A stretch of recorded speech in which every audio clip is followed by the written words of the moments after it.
Well, it's common knowledge the federal government engages in wasteful spending. And for the second year in a row, one U.S. senator has published a list with some of the most outrageous examples. One America's John Hines has that story from Washington.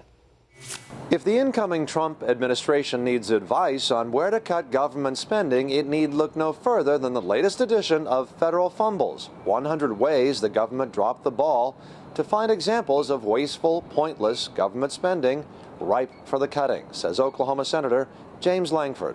Every single one of these, we identify, here's the problem, here's an issue, and here's how to actually solve it. Things like the NIH did a study of about $2 million to study how children perceive food, including testing to see when food is sneezed on, if 5-year-olds will still eat the food.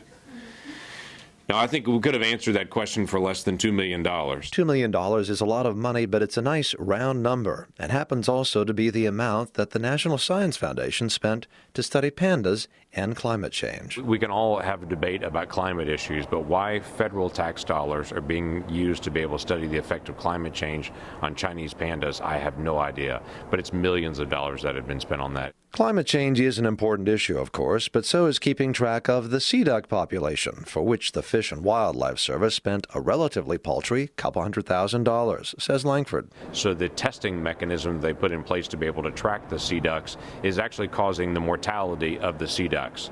So while we're trying to evaluate how many we have, the testing mechanism is actually killing some of the sea ducks. We're trying to figure out how to be able to count. And so now there's this multi-hundreds of thousands of dollars study to try to figure out how we're doing the study of the study. Lankford emphasizes that for each federal fumble, he presents a solution.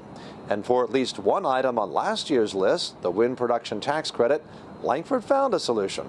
The 2016 Consolidated Appropriations Bill includes a 3-year phase-out of the wind tax credit.